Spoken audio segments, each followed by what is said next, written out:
I used to work as a mall Santa, but one boy's Christmas list made me quit. It was the third time that day that I felt an unnatural warmth begin where the child was sitting on my leg. I'd grown past being disgusted by it. As I felt the first drops hit my leg inside the suit and begin to roll down my leg, I lifted the boy under the armpits, set him on his feet next to the chair, and stood up. He started crying, and the piece of paper he was gripping tightly in his little fist fell from his hand as he smothered his tears in his palms. "Hey, little man, it's okay," I said. "It happens. Let's get you to your mom so you can get cleaned up." I looked up and saw a pretty blonde woman with arms full of shopping bags was already hurrying over, alerted either by the tears or the enormous wet spot on her son's pants. "I'm his mom," she said through rapid breaths from the hustle over. "Hi, ma'am," I said as she walked up.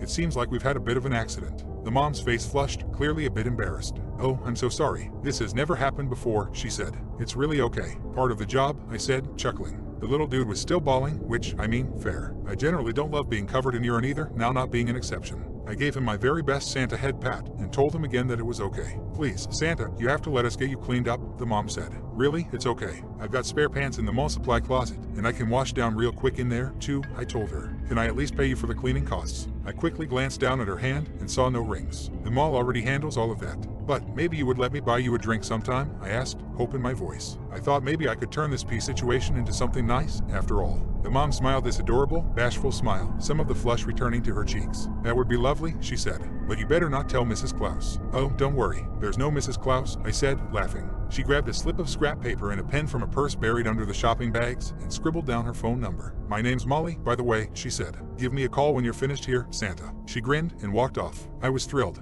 I ended up getting washed up and changed, and back out to work in just about 15 minutes. The rest of the day was pretty low-key. No more urine incidents. At the end of the day, I started helping tear down some of the parts of the North Pole scene that I sit in when I noticed a crumpled piece of paper. Remembering that Molly's boy had dropped his list when he came up, I absent-mindedly shoved it into my pocket to give to her when we met up again. After finishing packing up and getting changed, I jumped in my car and raced home.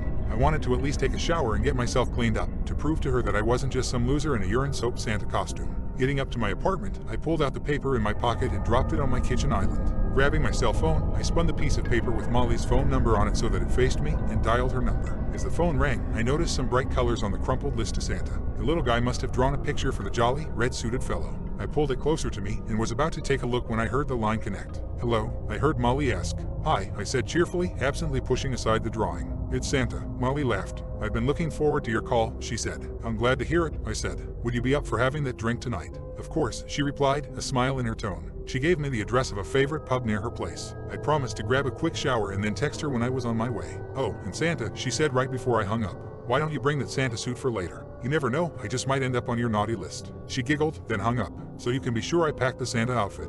I took a quick shower, with multiple dousings of soap to prize the faint scent of pee from me. I figured that might be a turnoff for Molly. I mean, she's Santa suit kinky, but I'm not sold she's also golden shower kinky. Getting out and getting dressed in a hurry, I snagged my cell phone and Molly's son's list from the counter as I headed out the door. On the elevator ride down to the parking area, I shot Molly a quick text telling her I was on my way. Fidgeting with the paper in my hands, I remembered that I had wanted to look at the picture to Santa. Opening it up, I saw a nightmare etched in crayon across the page. Within the childish scratchings, I could make out a red-suited man with a thick white beard and a Santa hat lying strapped to a bed. Kneeling above him, a woman with blonde hair and no clothes was holding a thin gray object in the air. Dark red crayon erupted from the red-suited man's neck.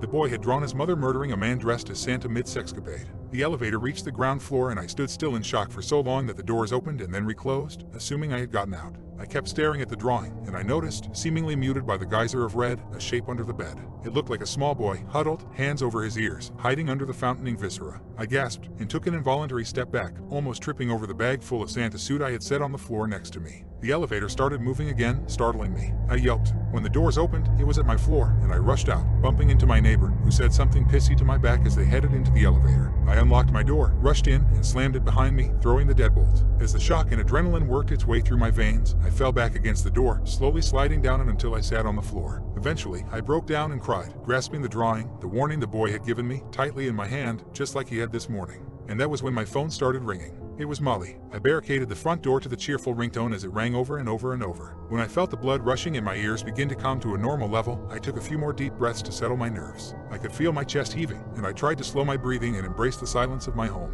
Silence. The phone had stopped. I grabbed it off the floor from where I had dropped it and looked at the screen. 5 missed calls, 3 texts. No voicemails. So Molly may be crazy, but not crazy enough to think that I'd check my voicemails. I'm in my 20s, after all. I was terrified to check the texts, but the need to know was overwhelming me. I pulled up the notifications. The first was just Santa. The second was the standard follow-up. The third, though, was a little more ominous. I hope you're not getting cold feet, Santa. I'd hate to have to come find you. Creepy as all hell, but at least she didn't know where I lived. The paranoid part of my brain thought, but maybe she does. But no, of course not. That would be ridiculous. Taking one more deep breath, I stood up and went back into the kitchen. Grabbing a cup from the drying rack, I filled it up with water, took a big gulp, and set it down on the kitchen island. Not really paying attention, I set it down on the drawing that had filled me with such horror. The glass must not have fully dried on the rack, as around the edge of the base water slowly creeped across the paper. The child hiding under the bed began to look murkier, the paper turning wavy as it became more saturated. I shook my head at the insanity of this all when it hit me. The child hiding under the bed. Fuck. I called the police. I explained that after a kid pissed on me, his mom agreed to go on a date with me, but the kid snuck me a drawing that promised a porno, snuff film style conclusion to the night. And the cops realized this was an absolutely horrifying situation and it was time to rush over to her house and take care of everything.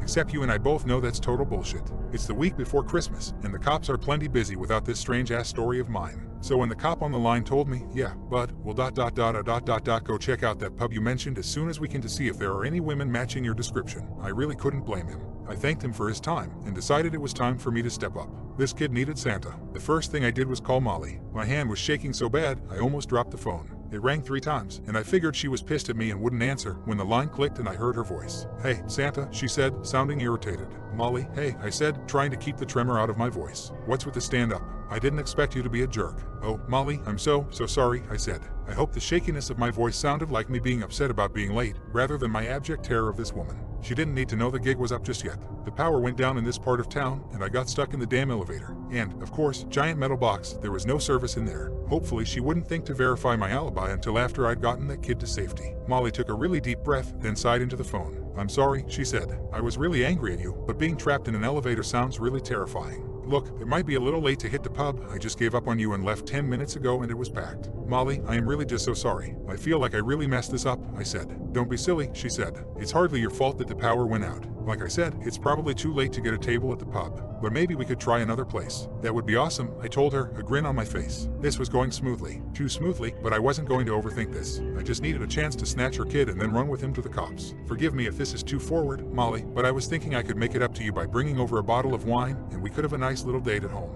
That way you could be there for your little guy since it's so late. That's very forward, Molly said with a sharp tone. Luckily for you, Santa, I like forward. I sighed in relief. Wonderful. I have a bottle of Shadow Graysec Bordeaux that I think would pair very nicely with some charming conversation. She laughed, and it was as musical as ever. How was she so pleasant? I'd love that, she said, and gave me her address. I'll run back up to my place to grab the Bordeaux, and then I'll head right over. Now, it was time to get ready. If Molly wanted Santa, she was going to get motherfucking Santa. 30 minutes later, I pulled up to her address wearing the full Santa suit. It was go time. I had spent the whole ride over blasting hard rock and getting myself fired up. I needed to be ready for anything. I got out of the car and adjusted Santa's bowl full of Jelly Belly. Walking up to the front door, I felt my hands shaking.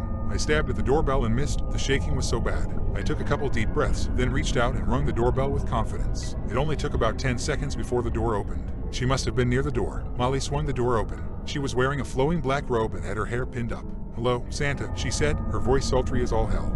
Hi, Molly, I managed to get out. Now I have to take a second here to explain something. I was terrified of this woman being a closet Santa murderer, but she had gone from cute girl next door at the mall to the smoking hot sex goddess standing right in front of me, and looking at me with eyes that seemed to say that she was going to eat me alive and I was going to enjoy every second of it. Seriously, all I had was a crayon drawing. Maybe her kid was just weird. Kids can be weird. So when she grabbed the front of my Santa suit and pulled me inside, my resistance was minimal. I barely even heard her shut and lock the door behind us. All I could think of was the flash of thigh I saw when she moved, and the smell of roses that seemed to float around her like a spring mist. Door closed. Molly turned back around to face me. She slowly stroked the sash that held her robe shut. Well, Santa, she said, have I been a good girl this year? I sure think so, I told her, watching those fingers slowly loosen the sash. Oh no, she said. Let's see what I can do to convince you that I'm naughty. And with it she pulled the sash apart and let the robe slide off of her shoulders. Holy shit, I managed. Exactly, Molly said. Then she grabbed the front of my suit, yanked me to her, and kissed me like I have never been kissed before. Which is probably why I didn't think anything of her grabbing my wrists until I felt cold metal. The handcuffs clicked into place, my hands secured in front of me. Molly's eyes narrowed, and she slammed me against the nearest wall. She pulled out the pin holding her hair up and stuck it to my throat.